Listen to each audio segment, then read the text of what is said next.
Introduction to the Art of Money Getting. The Art of Money Getting by P.T Barnum. Introduction. In the United States, where we have more land than people, it is not at all difficult for persons in good health to make money.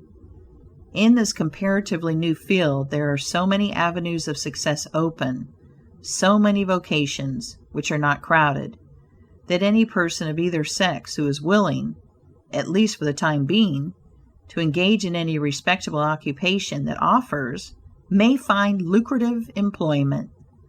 Those who really desire to attain an independence have only to set their minds upon it and adopt the proper means, as they do in regard to any other object which they wish to accomplish, and the thing is easily done. But, however easy it may be found to make money, I have no doubt many of my hearers will agree it is the most difficult thing in the world to keep it. The road to wealth is, as Dr. Franklin truly says, as plain as the road to the mill. It consists simply in expending less than we earn. That seems to be a very simple problem.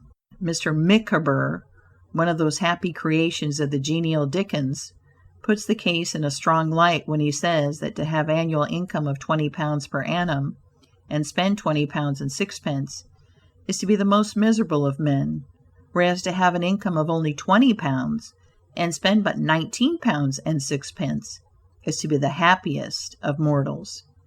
Many of my readers may say, "We understand this. This is economy, and we know economy is wealth. We know we can't eat our cake and keep it also." Yet I beg to say that perhaps more cases of failure arise from mistakes on this point than almost any other. The fact is, many people think they understand economy when they really do not. True economy is misapprehended, and people go through life without properly comprehending what that principle is. One says, "I have an income of so much, and here is my neighbor who has the same, yet every year he gets something ahead and I fall short. Why is it? I know all about economy." He thinks he does, but he does not. There are men who think that economy consists in saving cheese parings and candle ends, and cutting off 2 pence from the laundress bill, and doing all sorts of little, mean, dirty things. Economy is not meanness. The misfortune is also that the class of persons let their economy apply in only one direction. They fancy they are so wonderfully economical in saving a halfpenny where they ought to send 2 pence that they think they can afford to squander in other directions. A few years ago, before kerosene oil was discovered or thought of, one might stop overnight at almost any farmer's house in the agricultural districts and get a very good supper. But after supper he might attempt to read in the sitting room and would find it impossible with the inefficient light of one candle. The hostess, seeing his dilemma, would say, "It is rather difficult to read here in evenings. The proverb says you must have a ship at sea in order to be able to burn 2 candles at once. We never have an extra candle except on extra occasions. These extra occasions occur perhaps twice a year. In this way the good woman saves $5, $6, or $10 in that time. But the information which might be derived from having the extra light would, of course, far outweigh a ton of candles. But the trouble does not end here. Feeling that she is so economical in tallow candies, she thinks she can afford to go frequently to the village and spend $20 or $30 for ribbons and furbelows, many of which are not necessary. This false connote may frequently be seen in men of business, and in those instances it often runs to writing paper. You find good businessmen who save all the old envelopes and scraps, and would not tear a new sheet of paper if they could avoid it for the world. This is all very well. They may in this way save $5 or $10 a year, but being so economical, only in notepaper, they think they can afford to waste time, to have expensive parties, and to drive their carriages. This is an illustration of Dr. Franklin's saving at the spigot and wasting at the bunghole, penny wise and pound foolish. Punch, in speaking of this one idea class of people, says, They are like the man who bought a penny herring for his family's dinner and then hired a coach and four to take it home. I never knew a man to succeed by practicing this kind of economy. True economy consists in always making the income exceed the outgo. Wear the old clothes a little longer if necessary. Dispense with the new pair of gloves. Mend the old dress. Live on plainer food if need be, so that, under all circumstances, unless some unforeseen accident occurs, there will be a margin in favor of the income. A penny here and a dollar there, placed at interest, goes on accumulating, and in this way the desired result is attained. It requires some training, perhaps, to accomplish this economy, but when once used to it, you will find there is more satisfaction in rational saving than in irrational spending. Here is a recipe which I recommend. I have found it to work an excellent cure for extravagance and especially for mistaken economy. When you find that you have no surplus at the end of the year and yet have a good income, I advise you to take a few sheets of paper and form them into a book and mark down every item of expenditure. Post it every day or week in 2 columns, one headed necessaries or even comforts, and the other headed luxuries, and you will find that the latter column will be double, treble, and frequently 10 times greater than the former. The real comforts of life cost but a small portion of what most of us can earn. Dr. Franklin says, "It is the eyes of others and not our own eyes which ruin us." If all the world were blind except myself, I should not care for fine clothes or furniture. It is the fear of what Mrs. Grundy may say that keeps the noses of many worthy families to the grindstone. In America, many persons like to repeat, "We are all free and equal," but it is a great mistake in more senses than one. That we are born free and equal is a glorious truth in one sense, yet we are not all born equally rich, and we never shall be. One may say, there is a man who has an income of $50,000 per annum, while I have but $1,000. I knew that fellow when he was poor like myself. Now he is rich and thinks he is better than I am. I will show him that I am as good as he is. I will go and buy a horse and buggy. No, I cannot do that, but I will go and hire one and ride this afternoon on the same road that he does, and thus prove to him that I am as good as he is. My friend, you need not take that trouble. You can easily prove that you are as good as he is.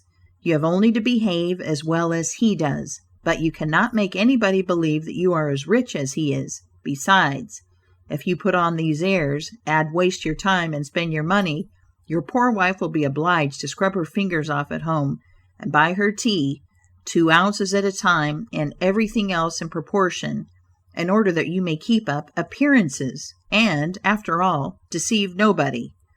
On the other hand, Mrs. Smith may say that her next-door neighbor married Johnson for his money, and everybody says so.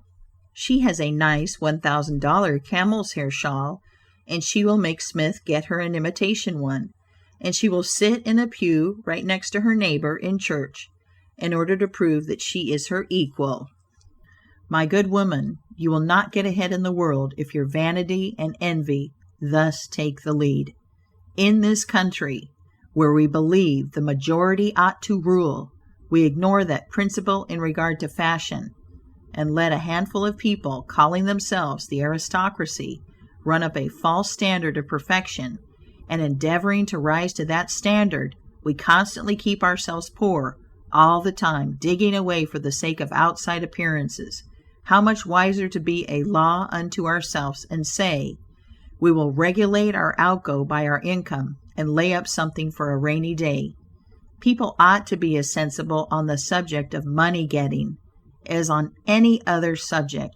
Like causes produces like effects.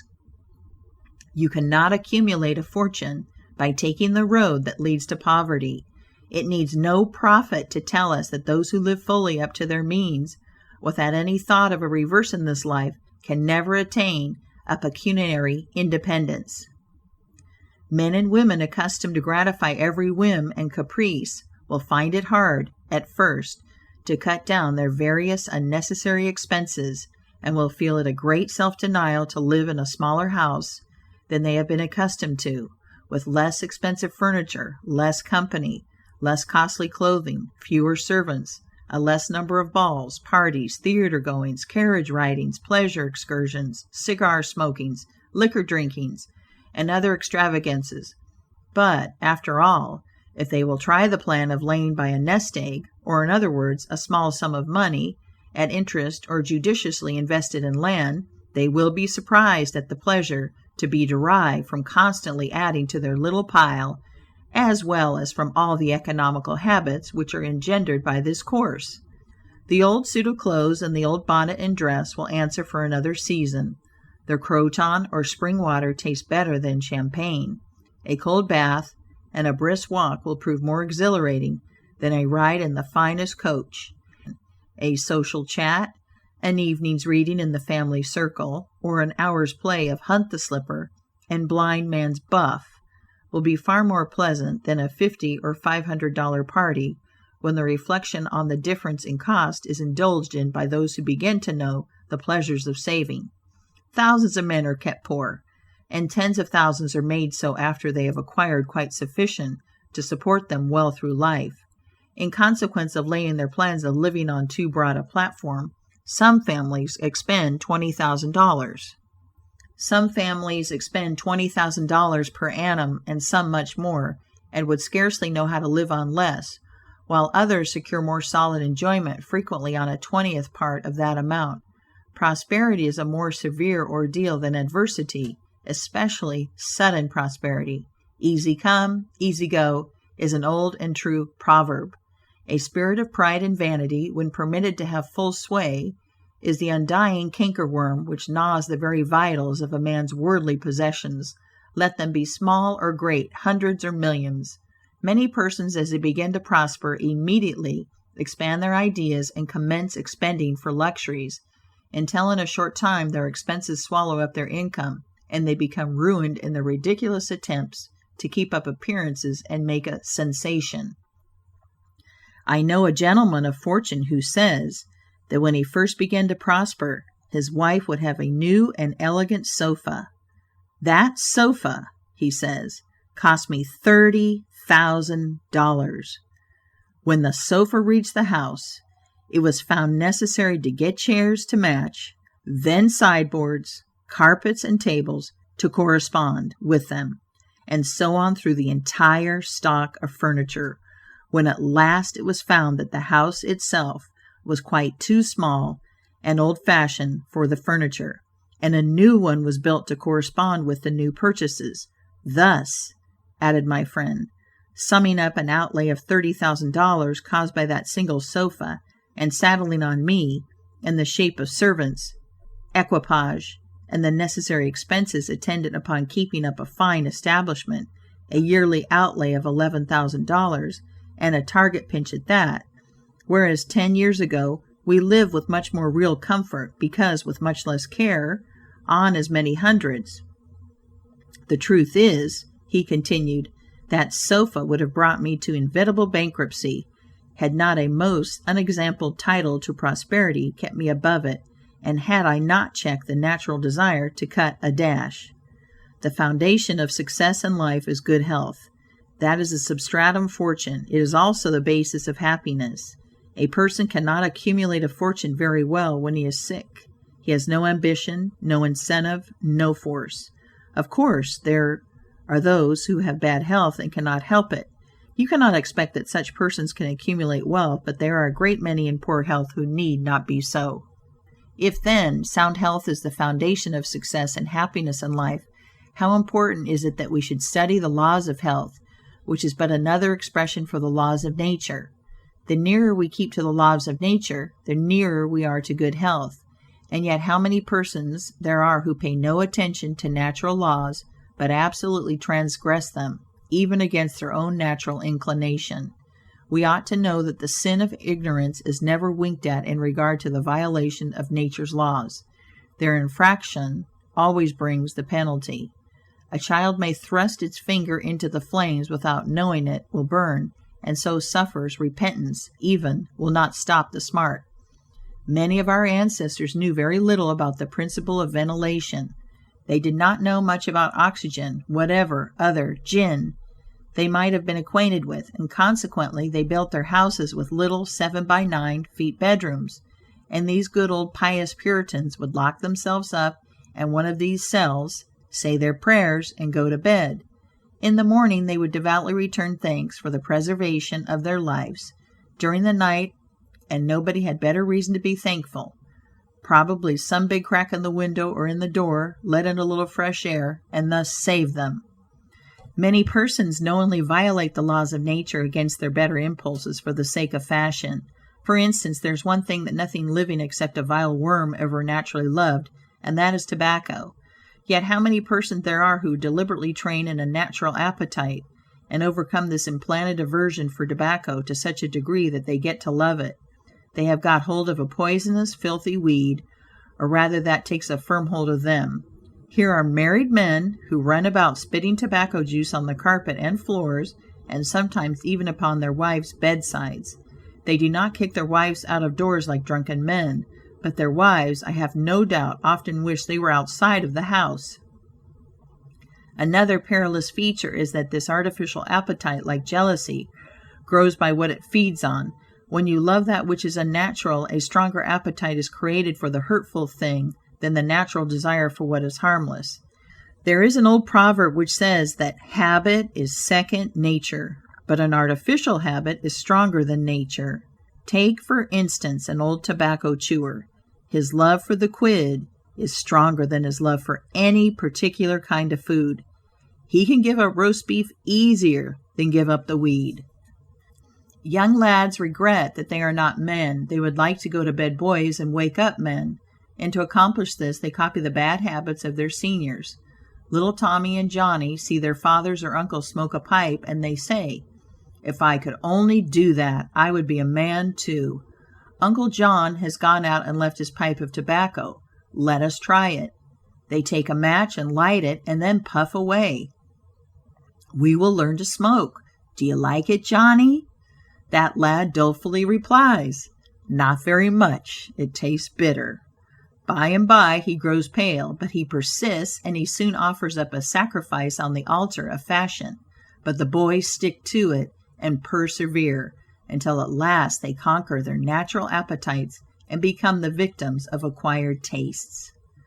I speak by the book, for I've noticed its effects on myself, having gone so far as to smoke 10 or 15 cigars a day, although I have not used the weed during the last 14 years, and never shall again. The more a man smokes, the more he craves smoking. The last cigar smoked simply excites the desire for another, and so on, incessantly. Take the tobacco chewer. In the morning, when he gets up, he puts a quid in his mouth and keeps it there all day, never taking it out except to exchange it for a fresh one, or when he is going to eat. Oh, yes, at intervals during the day and evening, many a chewer takes out the quid and holds it in his hand long enough to take a drink, and then pop it goes back again. This simply proves that the appetite for rum is even stronger than that for tobacco. When the tobacco chewer goes to your country seat, and you show him your grapery and fruit house, and the beauties of your garden, when you offer him some fresh ripe fruit, and say, "My friend, I have got here the most delicious apples and pears and peaches and apricots. I have imported them from Spain, France, and Italy. Just see those luscious grapes. There is nothing more delicious nor more healthy than ripe fruit, so help yourself. I want to see you delight yourself with these things."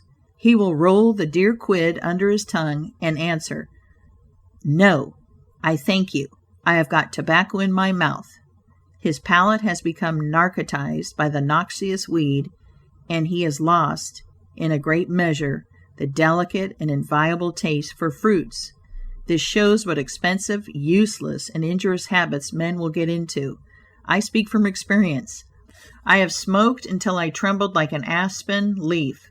The blood rushed to my head, and I had a palpitation of the heart, which I thought was heart disease, till I was almost killed with fright. When I consulted my physician, he said, "Break off tobacco using." I was not only injuring my health and spending a great deal of money, but I was setting a bad example. I obeyed his counsel.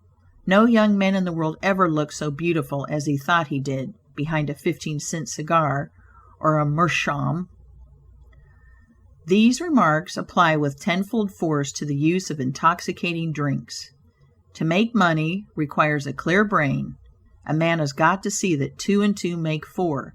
He must lay all his plans with reflection and forethought, and closely examine all the details and the ins and outs of business.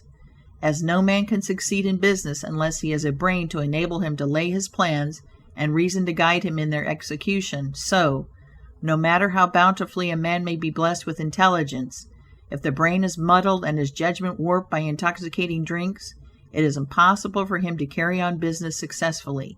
How many good opportunities have passed, never to return, while a man was sipping a social glass with his friend? How many foolish bargains have been made under the influence of the nervine, which temporarily makes its victim think he is rich?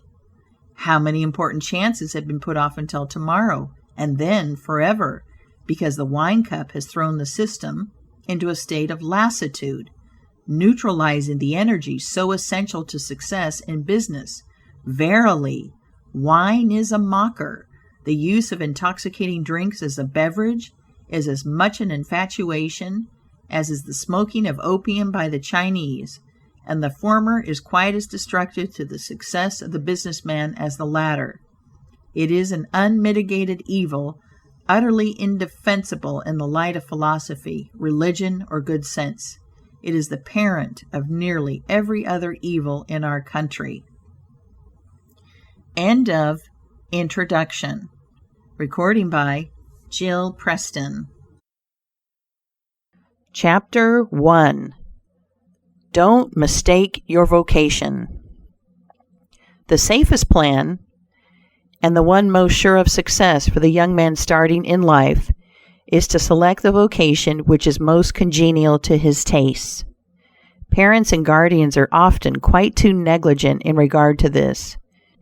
It's very common for a father to say, for example, "I have 5 boys.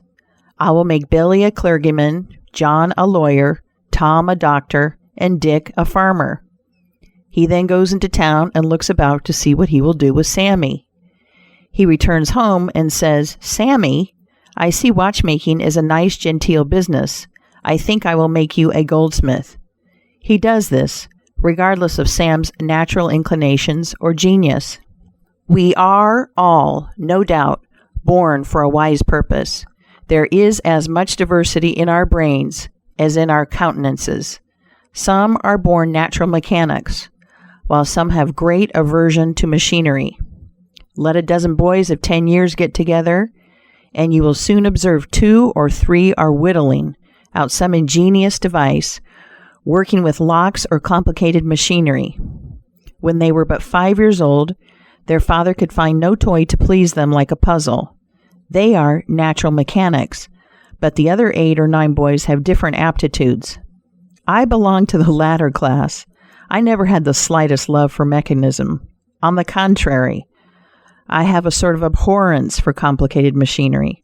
I never had ingenuity enough to whittle a cider tap so it would not leak. I never could make a pen that I could write with, or understand the principle of a steam engine. If a man was to take such a boy as I was, and attempt to make a watchmaker of him, the boy might, after an apprenticeship of 5 or 7 years, be able to take apart and put together a watch. But all through life he would be working uphill and seizing every excuse for leaving his work and idling away his time. Watchmaking is repulsive to him.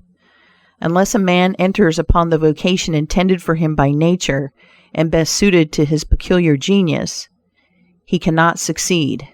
I am glad to believe that the majority of persons do find their right vocation, yet we see many who have mistaken their calling, from the blacksmith up, or down, to the clergyman.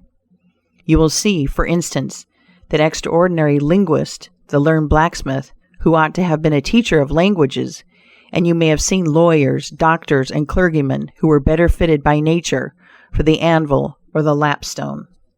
End of Chapter 1. Recording by Jill Preston. Chapter 2. Select the right location. After securing the right vocation, you must be careful to select the proper location.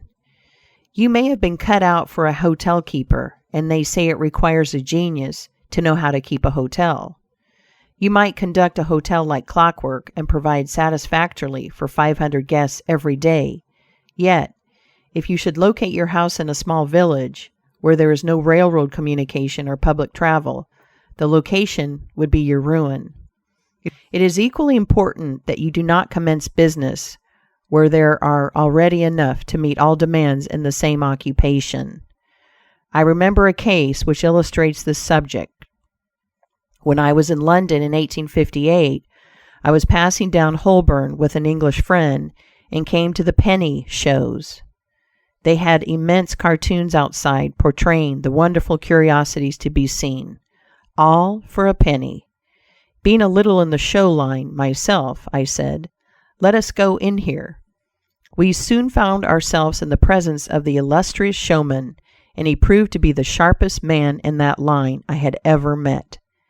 He told us some extraordinary stories in reference to his bearded ladies, his albinos, and his armadillos, which we could hardly believe, but thought it better to believe it than look after the proof.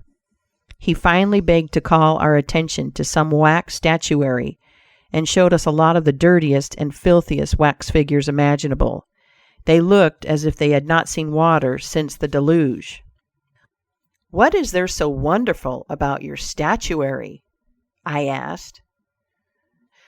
"I beg you not to speak so satirically," he replied. "Sir, these are not Madame Tussaud's wax figures, all covered with glit and tinsel and imitation diamonds and copied from engravings and photographs. Mine, sir, were taken from life. Whenever you look upon one of those figures, you may consider that you are looking upon the living individual." Glancing casually at them, I saw one labeled Henry VIII, and feeling a little curious upon seeing that it looked like Calvin Edson, the living skeleton, I said, "Do you call that Henry VIII?" He replied, "Certainly, sir. It was taken from life at Hampton Court by special order of His Majesty on such a day." He would have given the hour of the day if I had resisted. I said, "Everybody knows that Henry VIII was a great stout old king, and that figure is lean and lank. What do you say to that?" "Why," he replied, "you would be lean and lank yourself if you sat there as long as he has." There was no resisting such arguments. I said to my English friend, "Let us go out. Do not tell him who I am. I show the white feather. He beats me." He followed us to the door, and seeing the rabble in the street, he called out, "Ladies and gentlemen, I beg to draw your attention to the respectable character of my visitors," pointing to us as we walked away. I called upon him a couple of days afterwards, told him who I was, and said, "My friend, you are an excellent showman, but you have selected a bad location." He replied, "This is true, sir. I feel that all my talents are thrown away, but what can I do?" "You can go to America," I replied. "You can give full play to your faculties over there. You will find plenty of elbow room in America. I will engage you for 2 years. After that, you will be able to go on your own account." He accepted my offer and remained 2 years in my New York museum. He then went to New Orleans and carried on a traveling show business during the summer. Today, he is worth $60,000 simply because he selected the right vocation and also secured the proper location. The old proverb says, 3 removes are as bad as a fire, but when a man is in the fire, it matters but little how soon or how often he removes. End of Chapter 2. Recording by Jill Preston. Chapter 3. Avoid debt. Young men starting in life should avoid running into debt. There is scarcely anything that drags a person down like debt. It is a slavish position to get in, yet we find many a young man, hardly out of his teens, running in debt. He meets a chum and says, "Look at this. I have got trusted for a new suit of clothes." He seems to look upon the clothes as so much given to him. Well, it frequently is so, but if he succeeds in paying and then gets trusted again, he is adopting a habit which will keep him in poverty through life. Debt robs a man of his self-respect and makes him almost despise himself, grunting and groaning and working for what he has eaten up or worn out, and now when he is called upon to pay up, he has nothing to show for his money. This is properly termed working for a dead horse. I do not speak of merchants buying and selling on credit, or of those who buy on credit in order to turn the purchase to a profit. The old Quaker said to his farmer's son, "John, never get trusted, but if thee gets trusted for anything, let it be for manure, because that will help thee pay it back again." Mr. Beecher advised young men to get in debt, if they could, to a small amount in the purchase of land in the country districts. If a young man, he says, will only get in debt for some land and then get married, these two things will keep him straight, or nothing will. This may be safe to a limited extent, but getting in debt for what you eat and drink and wear is to be avoided. Some families have a foolish habit of getting credit at the stores, and thus frequently purchase many things which might have been dispensed with. It is all very well to say, "I have got trusted for 60 days, and if I don't have the money, the creditor will think nothing about it." There is no class of people in the world who have such good memories as creditors. When the 60 days run out, you will have to pay. If you do not pay, you will break your promise, and probably resort to a falsehood. You may make some excuse or get in debt elsewhere to pay it, but that only involves you the deeper.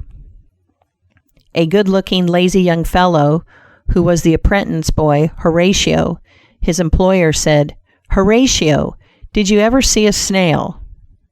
"I think I have," he drawled out. "You must have met him then, for I am sure you never overtook one," said the boss. Your creditor will meet you or overtake you and say, "Now, my young friend, you agreed to pay me. You have not done it. You must give me your note." You give the note on interest, and it commences working against you. It is a dead horse. The creditor goes to bed at night and wakes up in the morning better off than when he retired to bed, because his interest has increased during the night. But you grow poorer while you are sleeping, for the interest is accumulating against you. Money is in some respects like fire. It is a very excellent servant, but a terrible master. When you have it mastering you, when interest is constantly piling up against you, it will keep you down in the worst kind of slavery. But let money work for you, and you have the most devoted servant in the world. It is no I servant. There is nothing animate or inanimate that will work so faithfully as money when placed at interest well secured. It works night and day and in wet or dry weather. I was born in the blue law state of Connecticut, where the old Puritans had laws so rigid that it was said they fined a man for kissing his wife on Sunday. Yet these rich old Puritans would have thousands of dollars at interest, and on Saturday night would be worth a certain amount. On Sunday they would go to church and perform all the duties of a Christian. On waking up on Monday morning, they would find themselves considerably richer than the Saturday night previous, simply because their money placed at interest had worked faithfully for them all day Sunday, according to law. Do not let it work against you. If you do, there is no chance for success in life so far as money is concerned. John Randolph, the eccentric Virginian, once exclaimed in Congress, "Mr. Speaker, I have discovered the philosopher's stone. Pay as you go." This is, indeed, nearer to the philosopher's stone than any alchemist has ever yet arrived. End of chapter 3. Recording by Jill Preston. Chapter 4. Persevere. When a man is in the right path, he must persevere. I speak of this because there are some persons who are born tired, naturally lazy, and possessing no self-reliance and no perseverance. But they can cultivate these qualities, as Davy Crockett said. This thing, remember, when I am dead, be sure you are right, then go ahead. It is this go-aheadiveness, this determination, not to let the horrors or the blues take possession of you, so as to make you relax your energies in the struggle for independence, which you must cultivate. How many have almost reached the goal of their ambition, but, losing faith in themselves, have relaxed their energies, and the golden prize has been lost forever. It is, no doubt, often true, as Shakespeare says, there is a tide in the affairs of men, which, taking at the floods, leads on to fortune. If you hesitate, some bolder hand will stretch out before you and get the prize. Remember the proverb of Solomon, he becometh poor that dealeth with a slack hand, but the hand of the diligent maketh rich. Perseverance is sometimes but another word for self-reliance. Many persons naturally look on the dark side of life and borrow trouble. They are born so. Then they ask for advice, and they will be governed by one wind and blown by another, and cannot rely upon themselves. Until you can get so that you can rely upon yourself, you need not expect to succeed. I have known men, personally, who have met with pecuniary reverses and absolutely committed suicide because they thought they could never overcome their misfortune. But I have known others who have met more serious financial difficulties and have bridged them over by simple perseverance, aided by a firm belief that they were doing justly and that Providence would overcome evil with good. You will see this illustrated in any sphere of life. Take two generals, both understand military tactics, both educated at West Point, if you please, both equally gifted, yet one having this principle of perseverance and the other lacking it. The former will succeed in his profession, while the latter will fail. One may hear the cry, the enemy are coming, and they have got cannon. Got cannon, says the hesitating general. Yes. Then halt, every man. He wants time to reflect. His hesitation is his ruin. The enemy passes unmolested or overwhelms him, while on the other hand, the general of pluck, perseverance, and self-reliance goes into battle with a will, and, amid the clash of arms, the booming of cannon, the shrieks of the wounded, and the moans of the dying, you will see this man persevering, going on, cutting and slashing his way through with unwavering determination, inspiring his soldiers to deeds of fortitude, valor, and triumph. End of Chapter 4. Recording by Jill Preston. Chapter 5. Whatever you do, do it with all your might. Work at it if necessary, early and late, in season and out of season, not leaving a stone unturned, and never deferring for a single hour that which can be done just as well now. The old proverb is full of truth and meaning. Whatever is worth doing at all is worth doing well. Many a man acquires a fortune by doing his business thoroughly, while his neighbor remains poor for life, because he only half does it. Ambition, energy, industry, perseverance are indispensable requisites for success in business.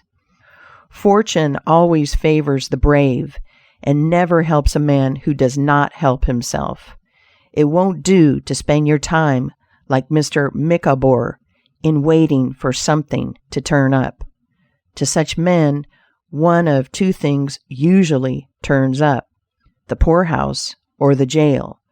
For idleness breeds bad habits, and clothes a man in rags. The poor spendthrift vagabond says to a rich man, I have discovered there is enough money in the world for all of us. If it was equally divided, this must be done, and we shall all be happy together." "But," was the response, "if everybody was like you, it would be spent in 2 months, and what would you do then?" "Oh, divide again. Keep dividing, of course." I was recently reading in a London paper an account of a like philosophic pauper who was kicked out of a cheap boarding house because he could not pay his bill, but he had a roll of papers sticking out of his coat pocket, which upon examination proved to be his plan for paying off the national debt of England without the aid of a penny. People have got to do as Cromwell said, "Not only trust in Providence, but keep the powder dry." Do your part of the work, or you cannot succeed. Mahomet, one night while encamping in the desert, overheard one of his fatigued followers remark, "I will lose my camel, and trust it to God." "No, no, not so," said the prophet. "Tie thy camel and trust it to God. Do all you can for yourselves, and then trust to Providence, or luck, or whatever you please to call it, for the rest." Depend upon your own personal exertions. The eye of the employer is often worth more than the hands of a dozen employees. In the nature of things, an agent cannot be so faithful to his employer as to himself. Many who are employers will call to mind instances where the best employee have overlooked important points, which could not have escaped their own observation as a proprietor. No man has a right to expect to succeed in life unless he understands his business, and nobody can understand his business thoroughly unless he learns it by personal application and experience. A man may be a manufacturer. He has got to learn the many details of his business personally. He will learn something every day, and he will find he will make mistakes nearly every day. And these very mistakes are helps to him in the way of experiences, if he but heeds them. He will be like the Yankee tin peddler who, having been cheated as to quality in the purchase of his merchandise, said, "All right, there's a little information to be gained every day. I will never be cheated in that way again." Thus a man buys his experience, and it is the best kind if not purchased at too dear a rate. I hold that every man should, like Cuvier, the French naturalist, thoroughly know his business. So proficient was he in the study of natural history, that you might bring to him the bone, or even a section of a bone of an animal, which he had never seen described, and, reasoning from analogy, he would be able to draw a picture of the object from which the bone had been taken. On one occasion his students attempted to deceive him. They rolled one of their number in a cowskin, and put him under the professor's table as a new specimen. When the philosopher came into the room, some of the students asked him what animal it was. Suddenly the animal said, "I am the devil, and I am going to eat you." It was but natural that Cuvier should desire to classify this creature, and examining it intently, he said, "Divided hoof, graminivorous, it cannot be done."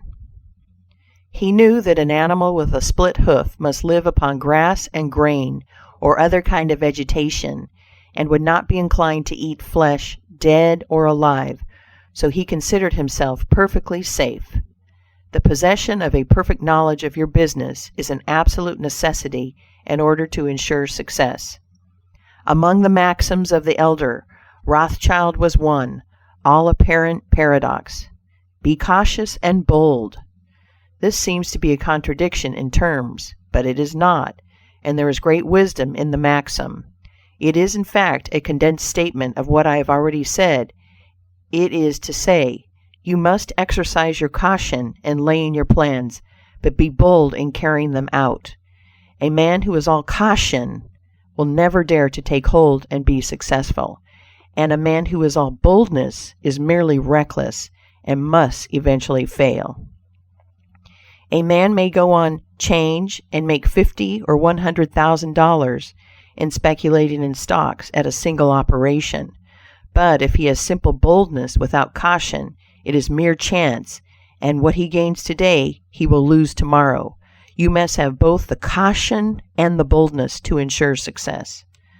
The Rothschilds have another maxim: never have anything to do with an unlucky man or place. That is to say, never have anything to do with a man or place which never succeeds, because although a man may appear to be honest and intelligent, yet if he tries this or that thing and always fails, it is on account of some fault or infirmity that you may not be able to discover, but nevertheless which must exist. There is no such thing in the world as luck. There never was a man who could go out in the morning and find a purse full of gold in the street today, and another tomorrow, and so on, day after day.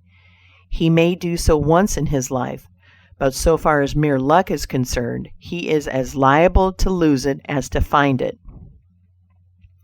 Like causes produce like effects. If a man adopts the proper methods to be successful, luck will not prevent him. If he does not succeed, there are reasons for it, although perhaps he may not be able to see them. End of Chapter 5. Recording by Jill Preston. Chapter 6. Use the best tools. Men and engaging employees should be careful to get the best. Understand, you cannot have too good tools to work with. And there is no tool you should be so particular about as living tools. If you get a good one, it is better to keep him than keep changing. He learns something every day, and you are benefited by the experience he acquires.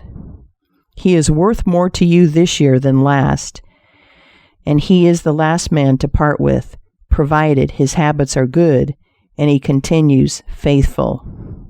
If, as he gets more valuable, he demands an exorbitant increase of salary on the supposition that you can't do without him, let him go.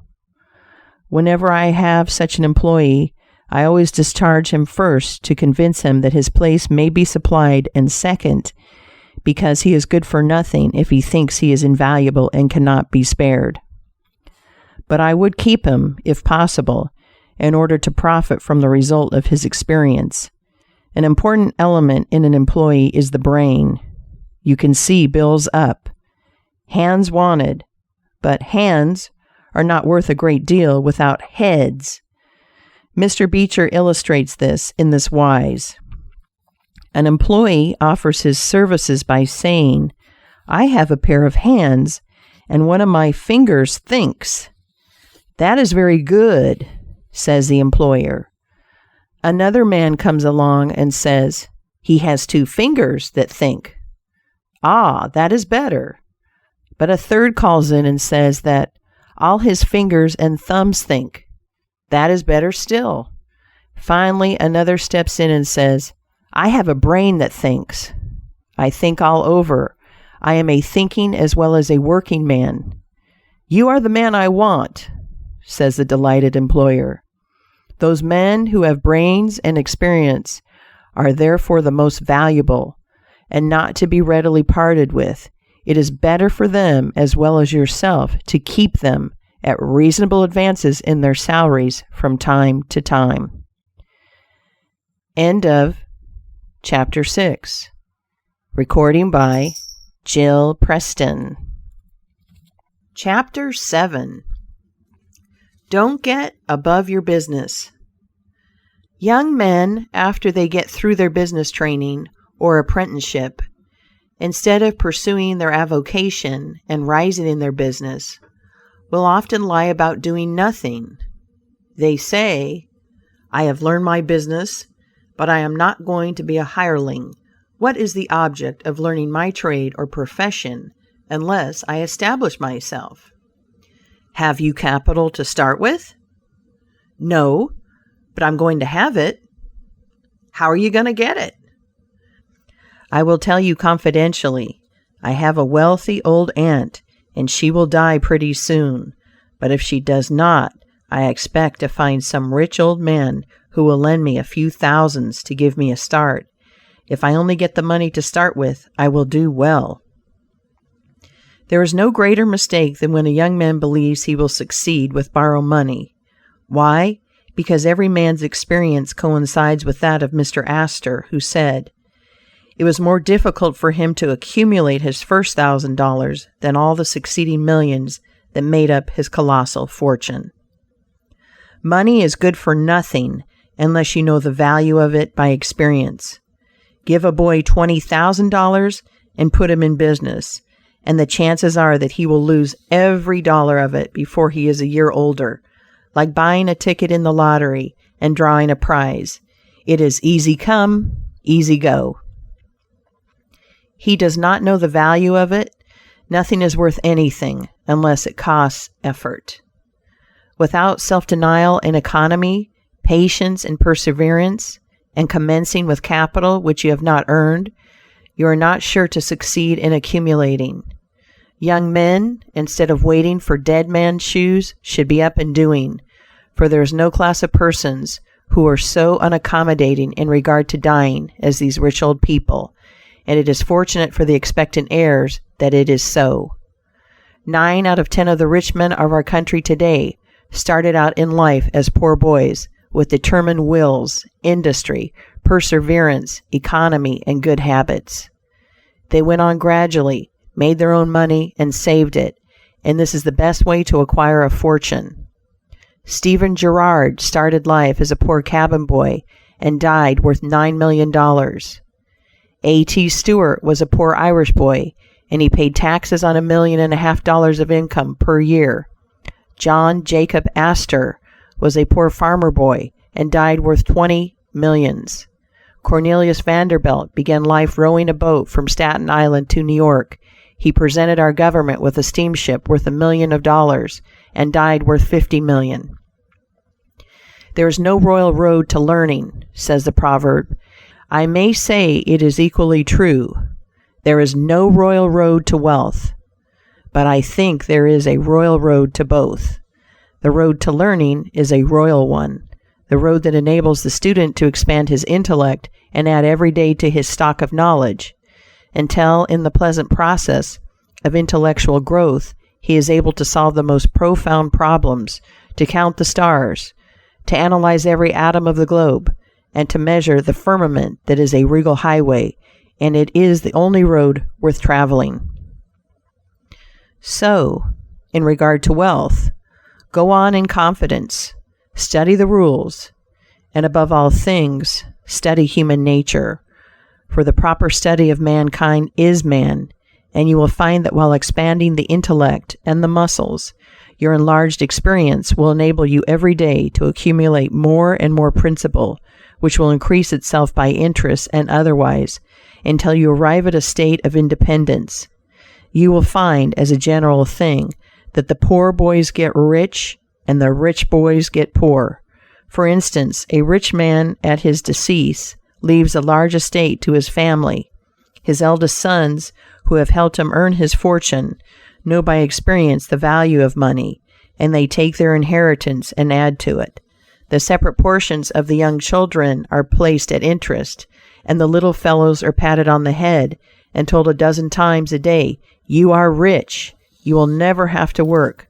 You can always have whatever you wish, for you were born with a golden spoon in your mouth." The young heir soon finds out what that means. He has the finest dresses and playthings. He is crammed with sugar candies and almost killed with kindness. And he passes from school to school, petted and flattered. He becomes arrogant and self-conceited, abuses his teachers, and carries everything with a high hand. He knows nothing of the real value of money, having never earned any, but he knows all about the golden spoon business. At college, he invites his poor fellow students to his room, where he wines and dines them. He is cajoled and caressed, and called a glorious good fellow, because he is so lavish of his money. He gives his game suppers, drives his fast horses, invites his chums to fetes and parties, determined to have lots of good times.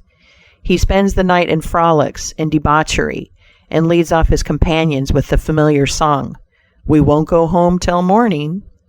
He gets them to join him in pulling down signs, taking gates from their hinges, and throwing them into backyards and horse ponds. If the police arrest them, he knocks them down, is taken to the lockup, and joyfully foots the bills. "Ah, my boys," he cries, "what is the use of being rich if you can't enjoy yourself?" He might more truly say, if you can't make a fool of yourself, but he is fast, hates slow things, and doesn't see it. Young men loaded down with other people's money are almost sure to lose all they inherit, and they acquire all sorts of bad habits which, in the majority of cases, ruin them in health, purse, and character. In this country, one generation follows another, and the poor of today are rich in the next generation or the third. Their experience leads them on, and they become rich, and they leave vast riches to their young children. These children, having been reared in luxury, are inexperienced and get poorer, and after long experience, another generation comes on and gathers up riches again in turn, and thus history repeats itself, and happy is he who by listening to the experience of others avoids the rocks and shoals on which so many have been wrecked. In England, the business makes the man. If a man in that country is a mechanic or working man, he is not recognized as a gentleman. On the occasion of my first appearance before Queen Victoria, the Duke of Wellington asked me what sphere in life General Tom Thumb's parents were in. "His father is a carpenter," I replied. "Oh, I had heard he was a gentleman," was the response of His Grace. In this republican country, the man makes the business. No matter whether he is a blacksmith, a shoemaker, a farmer, banker, or lawyer, so long as his business is legitimate, he may be a gentleman. So any legitimate business is a double blessing. It helps the man engaged in it and also helps others. The farmer supports his own family, but he also benefits the merchant or mechanic who needs the products of his farm. The tailor not only makes a living by his trade, but he also benefits the farmer, the clergyman, and others who cannot make their own clothing. But all these classes often may be gentlemen. The great ambition should be to excel all others engaged in the same occupation. The college student who was about graduating said to an old lawyer, "I have not yet decided which profession I will follow. Is your profession full?" "The basement is much crowded, but there is plenty of room upstairs," was the witty and truthful reply. No profession, trade, or calling is overcrowded in the upper story. Wherever you find the most honest and intelligent merchant or banker, or the best lawyer, the best doctor, the best clergyman, the best shoemaker, carpenter, or anything else, that man is most sought for and has always enough to do. As a nation, Americans are too superficial. They are striving to get rich quickly. They do not generally do their business as substantially and thoroughly as they should. But whoever excels all others in his own line, if his habits are good and his integrity undoubted, cannot fail to secure abundant patronage and the wealth that naturally follows. Let your motto, then, always be Excelsior, for by living up to it there is no such word as fail. End of Chapter 7. Recording by Jill Preston. Chapter 8. Learn something useful. Every man should make his son or daughter learn some useful trade or profession, so that in these days of changing fortunes, of being rich today and poor tomorrow, they may have something tangible to fall back upon. This provision might save many persons from misery, who by some expected turn of fortune have lost all their means. End of Chapter 8. Recording by Jill Preston. Chapter 9. Let hope predominate, but be not too visionary. Many persons are always kept poor because they are too visionary. Every project looks to them like certain success, and therefore they keep changing from one business to another, always in hot water, always under the harrow. The plan of counting the chickens before they are hatched is an error of ancient date, but it does not seem to improve by age. End of Chapter 9. Recording by Jill Preston. Chapter 10. Do not scatter your powers. Engage in one kind of business only, and stick to it faithfully until you succeed, or until your experience shows that you should abandon it. A constant hammering on one nail will generally drive it home at last, so that it can be clinched. When a man's undivided attention is centered on one object, his mind will constantly be suggesting improvements of value, which would escape him if his brain was occupied by a dozen different subjects at once. Many a fortune has slipped through a man's fingers because he was engaged in too many occupations at a time. There is good sense in the old caution against having too many irons in the fire at once. End of Chapter 10. Recording by Jill Preston. Chapter 11. Be systematic. Men should be systematic in their business. A person who does business by rule, having a time and place for everything, doing his work promptly, will accomplish twice as much and with half the trouble of him who does it carelessly and slipshod.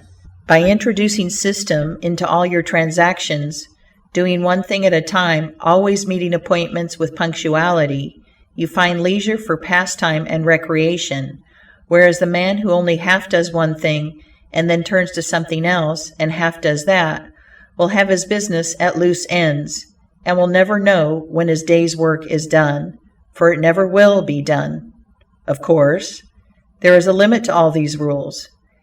We must try to preserve the happy medium, for there is such a thing as being too systematic.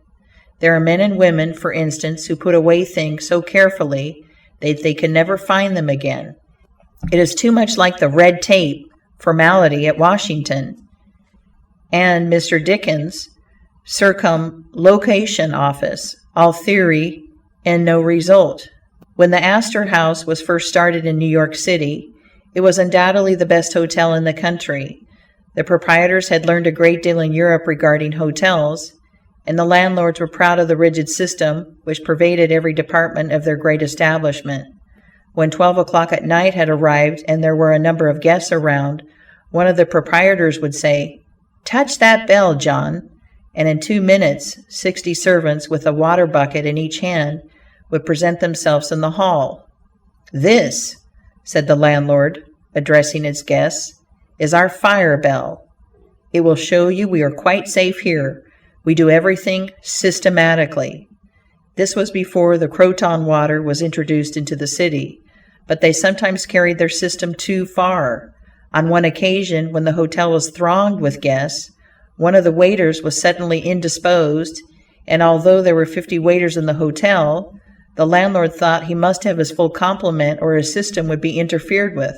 Just before dinner time, he rushed downstairs and said, "There must be another waiter. I am 1 waiter short. What can I do?" He happened to see Boots, the Irishman. Pat said, "Wash your hands and face. Take that white apron and come into the dining room in 5 minutes. Now, Pat, you must stand behind these 2 chairs and wait on the gentleman who will occupy them. Did you ever act as a waiter?" "I know all about it, sure, but I never did it." Like the Irish pilot, on one occasion, when the captain, thinking he was considerably out of his course, asked, "Are you certain you understand what you are doing?" Pat replied, "Sure, and I knows every rock in the channel." That moment, bang, thumped the vessel against a rock. "Ah, be jabbers. And that is one of them," continued the pilot. But to return to the dining room, Pat said, "The landlord, here we do everything systematically. You must first give the gentlemen each a plate of soup, and when they finish, then ask them what they will have next." Pat replied, I understand perfectly the vartues of system." Very soon in came the guests. The plates of soup were placed before them. One of Pat's 2 gentlemen ate his soup. The other did not care for it. He said, "Waiter, take this plate away and bring me some fish." Pat looked at the untasted plate of soup and, remembering the instructions of the landlord in regard to system, replied, "Not till you have ate your supper." Of course, that was carrying system entirely too far. End of chapter 11. Recording by Jill Preston. Chapter 12. Read the newspapers. Always take a trustworthy newspaper and thus keep thoroughly posted in regard to the transactions of the world. He who is without a newspaper is cut off from his species. In these days of telegraphs and steam, many important inventions and improvements in every branch of trade are being made, and he who don't consult the newspapers will soon find himself and his business left out in the cold. End of chapter 12. Recording by Jill Preston. Chapter 13. Beware of outside operations. We sometimes see men who have obtained fortunes suddenly become poor. In many cases, this arises from intemperance and often from gaming and other bad habits. Frequently it occurs because a man has been engaged in outside operations of some sort. When he gets rich in his legitimate business, he is told of a grand speculation where he can make a score of thousands. He is constantly flattered by his friends, who tell him that he is born lucky, that everything he touches turns into gold. Now, if he forgets that his economical habits, his rectitude of conduct, and a personal attention to a business which he understood caused his success in life, he will listen to the siren voices. He says, "I will put in $20,000. I have been lucky, and my good luck will soon bring me back $60,000. A few days elapse, and it is discovered he must put in $10,000 more. Soon after, he is told, "It is all right, but certain matters not foreseen require an advance of $20,000 more, which will bring him a rich harvest." But before the time comes around to realize, the bubble bursts.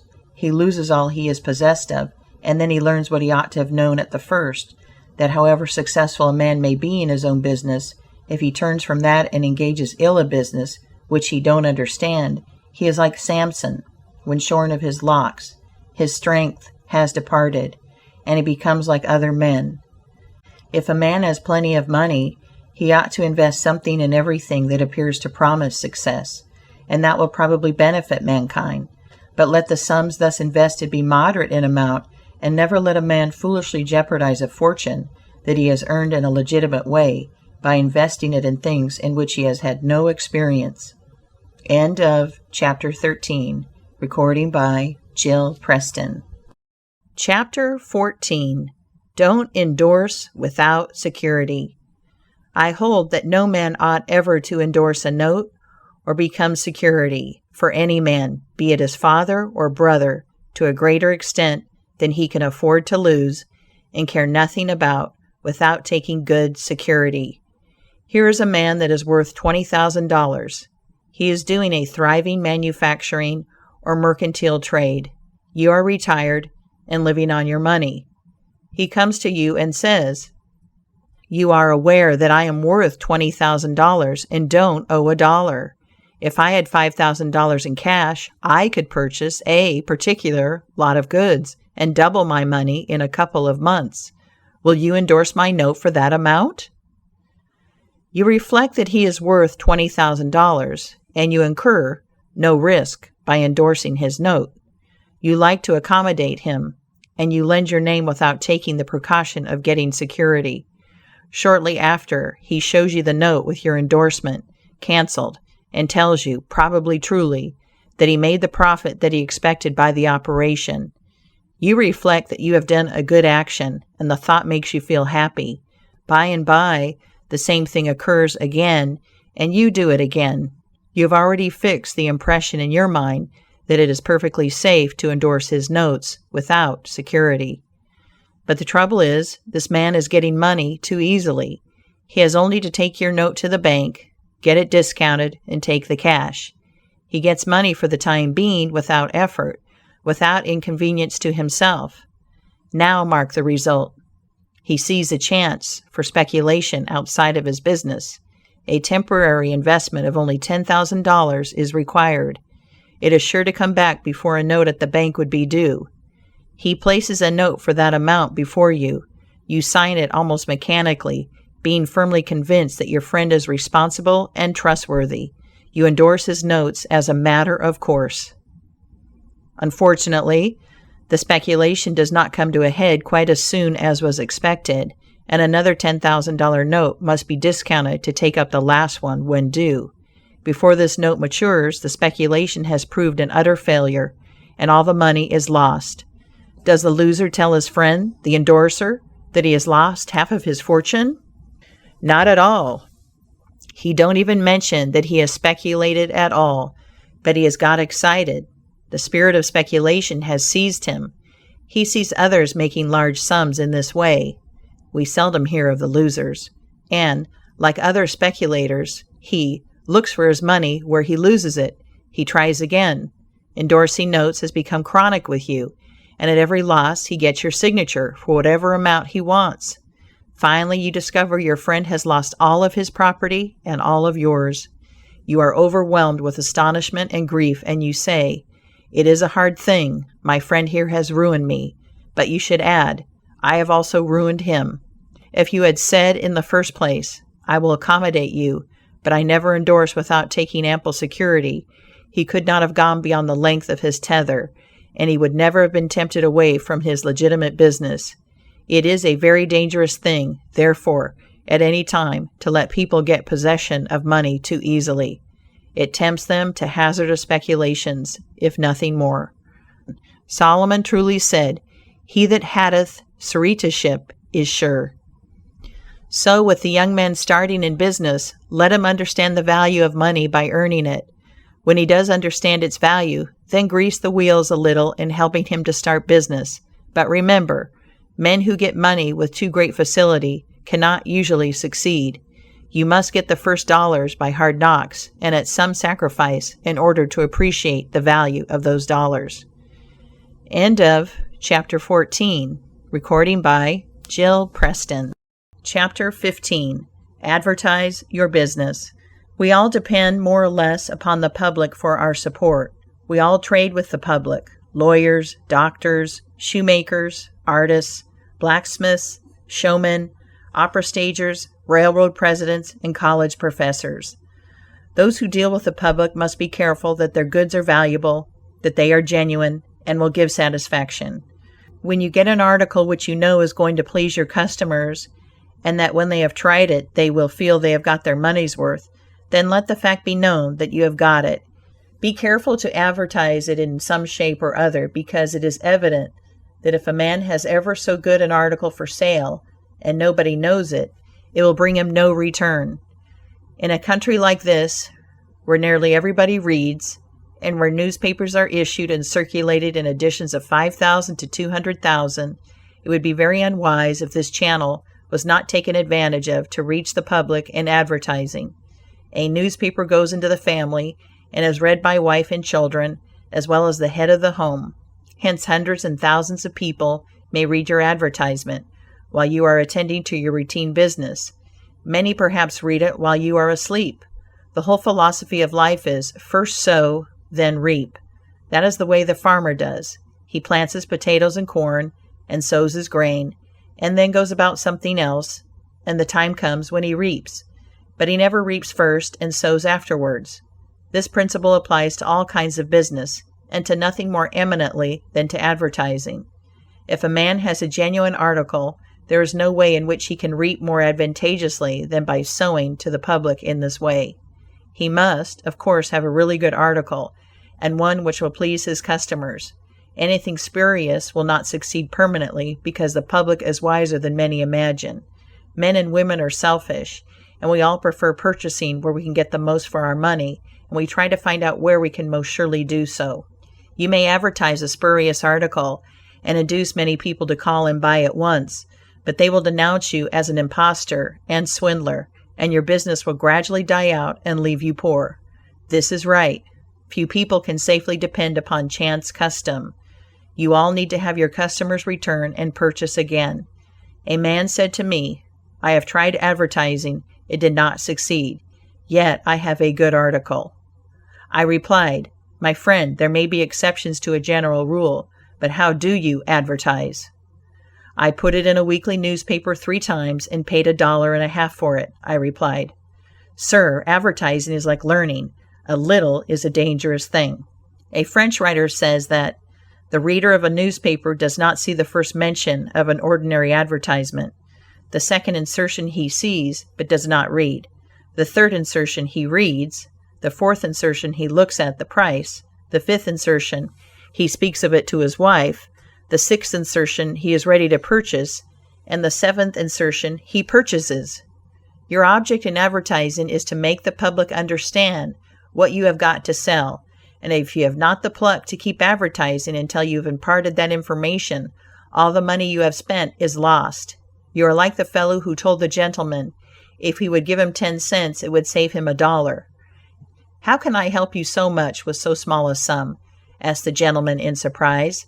I started out this morning, hiccuped the fellow, with the full determination to get drunk, and I have spent my only $1 to accomplish the object, and it has not quite done it. 10 cents worth more of whiskey would just do it, and in this manner I should save the $1 already expended. So a man who advertises at all must keep it up until the public knows who and what he is and what his business is, or else the money invested in advertising is lost. Some men have a peculiar genius for writing a striking advertisement, one that will arrest the attention of the reader at first sight. This fact, of course, gives the advertiser a great advantage. Sometimes a man makes himself popular by a unique sign or a curious display in his window. Recently, I observed a swing sign extending over the sidewalk in front of a store, on which was the inscription in plain letters. End of Chapter 15. Recording by Jill Preston. Chapter 16. Don't read the other side. Of course I did, and so did everybody else, and I learned that the man had made all independence by first attracting the public to his business in that way, and then using his customers well afterwards. Jenin, the hatter, bought the first Jenny Lind ticket at auction for $225 because he knew it would be a good advertisement for him. "Who is the bidder?" said the auctioneer, as he knocked down that ticket at Castle Garden. "Jenin, the hatter," was the response. Here were thousands of people from the Fifth Avenue and from distant cities and the highest stations in life. "Who is Jenin, the hatter?" they exclaimed. They had never heard of him before. The next morning, the newspapers and telegraph had circulated the facts from Maine to Texas, and from 5 to 10 millions of people had read that the tickets sold at auction for Jenny Lind's first concert amounted to about $20,000, and that a single ticket was sold at $225 to Jenin the Hatter. Men throughout the country involuntarily took off their hats to see if they had a Jenin hat on their heads. As a town in Iowa, it was found that in the crowd around the post office there was one man who had a Jenin hat, and he showed it in triumph, although it was worn out and not worth 2 cents. "Why," one man exclaimed, "you have a real Jenin hat. What a lucky fellow you are." Another man said, "Hang on to that hat. It will be a valuable heirloom in your family." Still another man in the crowd, who seemed to envy the possessor of this good fortune, said, "Come, give us all a chance. Put it up at auction." He did so, and it was sold as a keepsake for $9.50. What was the consequence to Mr. Jenin? He sold 10,000 extra hats per annum the first 6 years. 9/10 of the purchasers bought of him, probably out of curiosity, and many of them, finding that he gave them an equivalent for their money, became his regular customers. This novel advertisement first struck their attention, and then, as he made a good article, they came again. Now, I don't say that everybody should advertise as Mr. Jenin did, but I say if a man has got goods for sale and he don't advertise them in some way, the chances are that some day the sheriff will do it for him. Nor do I say that everybody must advertise in a newspaper, or indeed use printer's ink at all. On the contrary, although that article is indispensable in the majority of cases, Yet doctors and clergymen, and sometimes lawyers and some others, can more effectually reach the public in some other manner. But it is obvious they must be known in some way, else how could they be supported? End of chapter 16. Recording by Jill Preston. Chapter 17. Be polite and kind to your customers. Politeness and civility are the best capital ever invested in business. Large stores, gilt signs, flaming advertisements will all prove unavailing if you or your employees treat your patrons abruptly. The truth is, the more kind and liberal a man is, the more generous will be the patronage bestowed upon him. Like begets like. The man who gives the greatest amount of goods of a corresponding quality for the least sum, still reserving for himself a profit, will generally succeed best in the long run. This brings us to the golden rule. As ye would that men should do to you, do ye also to them. And they will do better by you than if you always treated them as if you wanted to get the most you could out of them for the least return. Men who drive sharp bargains with their customers, acting as if they never expected to see them again, will not be mistaken. They will never see them again as customers. People don't like to pay and get kicked also. One of the ushers in my museum once told me he intended to whip a man who was in the lecture room as soon as he came out. "What for?" I inquired. "Because he said I was no gentleman," replied the usher. "Never mind," I replied. "He pays for that, and you will not convince him you are a gentleman by whipping him. I cannot afford to lose a customer. If you whip him, he will never visit the museum again, and he will induce friends to go with him to other places of amusement instead of this, and thus you see, I should be a serious loser." "But he insulted me," muttered the usher. "Exactly," I replied. "And if he owned the museum, and you had paid him for the privilege of visiting it, and he had then insulted you, there might be some reason in your resenting it. But in this instance, he is the man who pays while we receive, and you must, therefore, put up with his bad manners." My usher laughingly remarked that this was undoubtedly the true policy, but he added that he should not object to an increase of salary if he was expected to be abused in order to promote my interest. End of chapter 17. Recording by Jill Preston. Chapter 18. Be charitable. Of course men should be charitable, because it is a duty and a pleasure. But even as a matter of policy, if you possess no higher incentive, you will find that the liberal man will command patronage, while the sordid, uncharitable miser will be avoided. Solomon says, "There is that scattereth, and yet increaseth, and there is that withholdeth more than meet, but it tendeth to poverty." Of course, the only true charity is that which is from the heart. The best kind of charity is to help those who are willing to help themselves. Promiscuous almsgiving, without inquiring into the worthiness of the applicant, is bad in every sense. But to search out and quietly assist those who are struggling for themselves is the kind that scattereth and yet increaseth. But don't fall into the idea that some persons practice of giving a prayer instead of a potato and a benediction instead of bread to the hungry. It is easier to make Christians with full stomachs than empty. End of chapter 18. Recording by Jill Preston. Chapter 19. Don't blab. Some men have a foolish habit of telling their business secrets. If they make money, they like to tell their neighbors how it was done. Nothing is gained by this, and oftentimes much is lost. Say nothing about your profits, your hopes, your expectations, your intentions. And this should apply to letters as well as to conversation. Goethe makes Mephistopheles say, "Never write a letter, nor destroy one." Businessmen must write letters, but they should be careful what they put in them. If you are losing money, be specially cautious and not tell of it, or you will lose your reputation. End of chapter 19. Recording by Jill Preston. Chapter 20.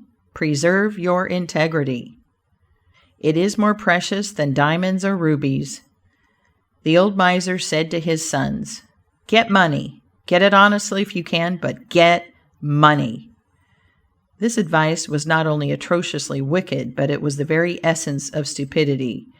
It was much as to say, if you find it difficult to obtain money honestly, you can easily get it dishonestly. Get it in that way, poor fool. Not to know that the most difficult thing in life is to make money dishonestly. Not to know that our prisons are full of men who attempted to follow this advice. Not to understand that no man can be dishonest without soon being found out, and that when his lack of principle is discovered, nearly every avenue to success is closed against him forever.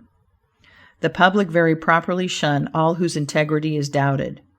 No matter how polite and pleasant and accommodating a man may be, none of us dare to deal with him if we suspect false weights and measures. Strict honesty not only lies at the foundation of all success in life, financially, but in every other respect. Uncompromising integrity of character is invaluable. It secures to its possessor a peace and joy which cannot be attained without it, which no amount of money or houses and lands can purchase. A man who is known to be strictly honest may be ever so poor, but he has the purses of all the community at his disposal, for all know that if he promises to return what he borrows, he will never disappoint them. As a mere matter of selfishness, therefore, if a man has no higher motive for being honest, all will find that the maxim of Dr. Franklin can never fail to be true, that honesty is the best policy. To get rich is not always equivalent to being successful. There are many rich, poor men, while there are many others, honest and devout men and women, who have never possessed so much money as some rich persons squander in a week, but who are nevertheless really richer and happier than any man can ever be, while he is a transgressor of the higher laws of his being. The inordinate love of money, no doubt, may be and is the root of all evil. But money itself, when properly used, is not only a handy thing to have in the house, but affords the gratification of blessing our race by enabling its possessor to enlarge the scope of human happiness and human influence. The desire for wealth is nearly universal, and none can say it is not laudable, provided the possessor of it accepts its responsibilities and uses it as a friend to humanity. The history of money-getting, which is commerce, is a history of civilization, and wherever trade has flourished most, there too have art and science produced the noblest fruits.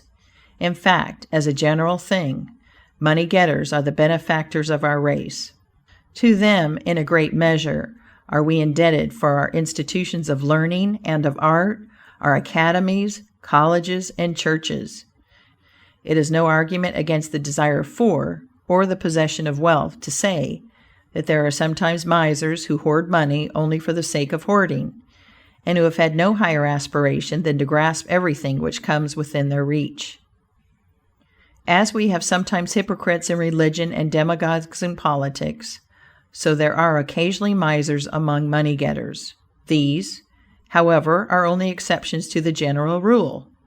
But when in this country we find such a nuisance and stumbling block as a miser, we remember with gratitude that in America we have no laws of primogeniture, and that in the due course of nature the time will come when the hoarded dust will be scattered for the benefit of mankind. To all men and women, therefore, do I conscientiously say, make money honestly and not otherwise. For Shakespeare has truly said, he that wants money, means, and content is without 3 good friends. End of chapter 20. Recording by Jill Preston. End of The Art of Money Getting by P.T. Barnum.